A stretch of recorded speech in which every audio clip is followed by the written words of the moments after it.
Hi, Lorna. Right, so you're going to start off with that epic, well, not quite epic yet, but I imagine it is going to be epic, EU budget battle.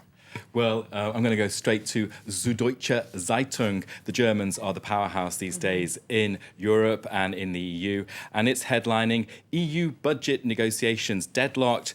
Angela Merkel expects failure of the Brussels billion-euro poker summit. So, of course, the EU 7-year budget is on the line here.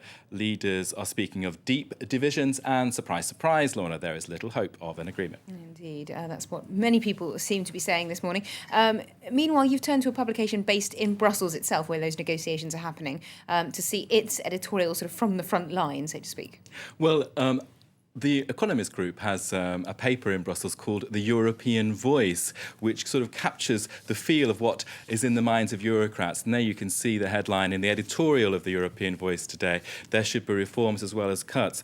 Now, it's stating the core-blindingly obvious that each country goes to these talks with their national interests in front of their minds. Now, the Eurocrats themselves obviously find themselves in deep trouble. They're the friend of nobody because countries are looking for ways to cut. Now, the paper there in that editorial, The European Voice, is saying there should actually be a symbolic cut to the admin budget and the streamlining of working procedures for these kind of summits and negotiations. For example, the auditor's accounts should be presented much earlier. The whole working procedure has to be revamped so that, in fact, we can avoid these kind of ridiculous scenarios where the European leaders gather around the table for a few hours and try to fix something. The paper is saying that, in fact, it would improve business and would be good for everyone all around. Well, talking of Eurocrats, they're somewhat in the line of fire from the British Prime Minister, David Cameron. He's in the news with these negotiations because he's determined to get what he calls a fair deal for the UK.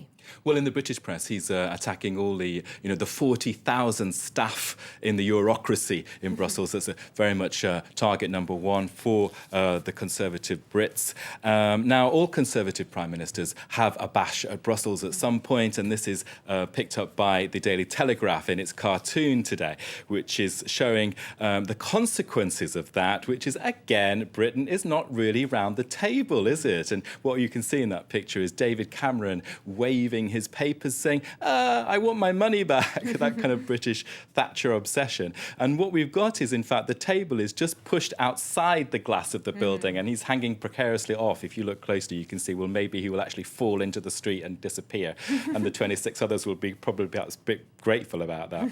Now, to contrast that for journalistic balance, I wanted to look at The Guardian, which is the main left-wing paper in the UK, and not that much coverage, but it is asking a question. There you can see, is Britain's EU rebate outdated? The Brits are used to getting their 3.6 billion back. Now, that piece is, in fact, a survey, and The Guardian readers click onto the page online, and they decide 46% of The Guardian readership, Lorna, I don't know if this surprises you, but they're saying, well, it is out of date. Let's not bother with it. But the others are saying, yes, we want our money. Unsurprisingly, yes. Yeah, well, I found that quite interesting because people are split. It's not such a major issue. And the Guardian there was arguing, well, farmer subsidies have shrunk. It's not like the old days, and the British economy is better. We can handle the cost a bit more. Oh, it'll be interesting to see whether anything is done about that. But we're going to move on now very briefly to the Middle East. Mohammed Morsi has given himself sweeping powers. Well, he does so and has been called the Pharaoh in much of the press today. This cartoon in the International Herald Tribune shows him rising in power. There you can see shaking hands with Obama. And what we've got also is an analysis in the Egypt Independent, which is saying that if now he's moving the Egypt Independent, what if Morsi now is moving, it's really because he has, in a sense, the green light from Washington to actually go ahead with what he needs to do about domestic dissent, because Washington is really seeing him as the key tool in the Israel-Palestinian process. OK, well, thank you very much indeed, Nicholas, for that roundup of some of the interesting stories in today's international newspapers.